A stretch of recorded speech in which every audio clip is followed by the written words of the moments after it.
уруксат этип коюңуз. Бир аз эле сүйлөйм. Бардык нерселерге жооп бериш үчүн мен сөзүмдү ошо Мавлян менен Сапарбайдын немесине жакыныраак айтып баштасам.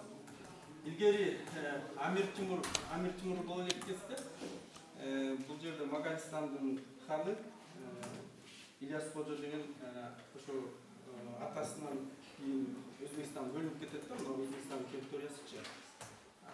Анан бөлүнүп кеткенде кайра басып алам деп барганда, тияктан Амир Тимур, Хусейн келип экөө согушат Тимур менен. То есть Ильяс Кожо менен.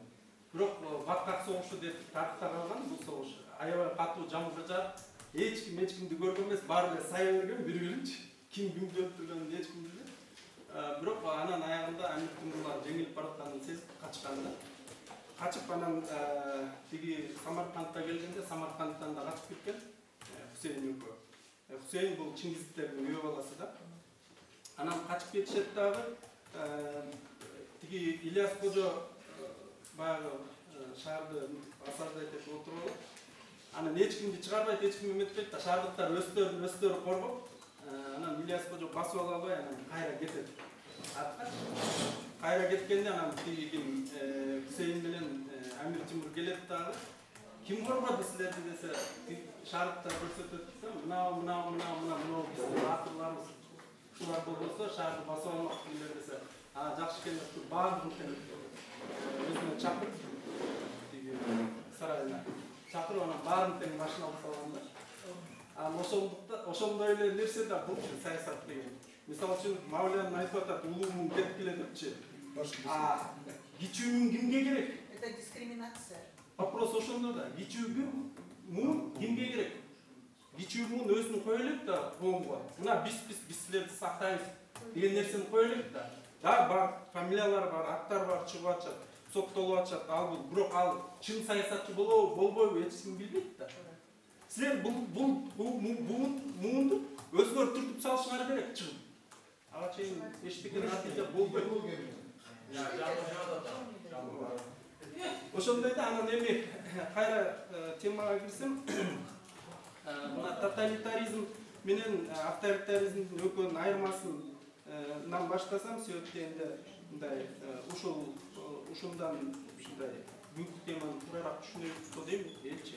Тоталитаризм боюнча мисал алсак, Германия Гитлер баштаган жана Сталинди алсак болот. Тоталитаризм бул бүтүндөй коомдук жана экономиканы тотальный контролго алат да, тотальный контролго алып иштетет. Жана кайсы бир улутту мындай же болбосо коомдун бөлүгүн душман катары көрсөтөт да. Мисалы үчүн Германияда еврейлерди көрсөткөн.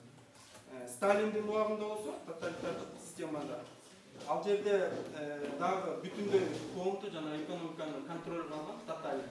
Эч ким эчтеке деп сүйлөй албаган.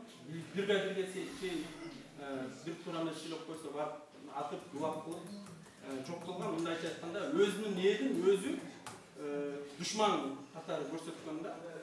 Ал эми авторитардык системада болсо, авторитардык системада бийлик коомго өзгөчө тийбейт, өңчөй тийбейт, экономикага да анчейин тийбейт. Бирок өзүнүн оппоненттерин улам баса калып, камап, сабап, жаманатты кылып, массалык маалымат каражаттары аркылуу мындайча айтканда маалымат согушун жүргүзүп турат да. Ошондо эми Кыргызстан азыр эки революциядан кийин кайсы жерге келди? Менимче Кыргызстан 7-апрель революциясынан кийин кандай гана болбосун бул жерде түштүктөгү окуялар мындай түз таасир эткен. Кайсы тарап жасабасын, мейли батышпы, мейли Орусиябы, ким жасабасын, бирок ошо түз таасир эткен. Ошондуктан убактылуу өкмөт корккондорунан демократиялык конституцияны кабыл алган. Эркин конкуренцияны киргизген саясатка, көп партиялык системаны киргизген, оппонированияны киргизген саясатка. Бирок кийинки парламенттик шайлоодо тескерисинче кайра авторитардык системага алып келди. себептен эле бийликтин каалоосу менен кайсы партия парламентке кирет белгилүү болгон да. Белгилүү болгон. Бул жерде айтып атышат жана сатып алуу добуштарды.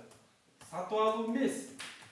Бул жерде деген мисалы үчүн Атамекен, Арнамыз, бүтүн Кыргызстан партиялары коркконунан сатып алса да, аз сатып алганда, сатып алса да. А бирок сатып ала албай коюшканда коркконунан биз баары аңдып карап турат, бизди чыга берет деп себептен бийликтен колдоо жок. Көрдүңүздөр? А тилер эмне үчүн мектепти 4-кө 5-кө бөлүп алган. Могу бурч меники, могу бурч меники, могу бурч меники. Мэрде эзип отуруп, мэрде башкалап турат деп. Болду, барат да кимиси көбүрөөк болсо ошол жерден алып туруп, барып туруп, акчасын алып туруп, сала берген. И мисалы үчүн бир айга 170 000 сом алып келсе, 170 000 голос алган. Же болбосо бир айга 80 000 сом алып келсе, 80 голос алган. Ошондой болгондо, мындайча айтканда, бийлик баарын чечип койгон. Жанагындай акчасы жок партиялар коркконунан эчтеке сатып ала албай, кыймылдай албай калганда. Мындайча айтканда, бул авторитардык системага келдик десек болот. Экинчиден, мынакей мандат талаштарды өзүңүздөр көрүп атасыздар, кандай болуп атат. Өздөрүнүн өздөрү арыз жазып берип кетип атат. Бирок соту да, прокуратурасы да, СМС да эч ким карабайт. ЦИК дагы карабайт. Баары тең сүйлөшүлгөн, баары тең. Бийлик аныктап атат. Ким саясат менен алышат, ким саясат менен алышпайт. Сен алышпайсың, сен 3 ай гана саясат менен алышасың, 3 ай мандаттуусуң, 3 айдан кийин кет деп атат. Мындайча айтканда, алдын ала баарын тактап койгонда. Ошондуктан бул эркиндик эмес, бул деген авторитардык система. Управлять этип атат баардыгын. Экинчи дагы бир нерсе, тенденция бул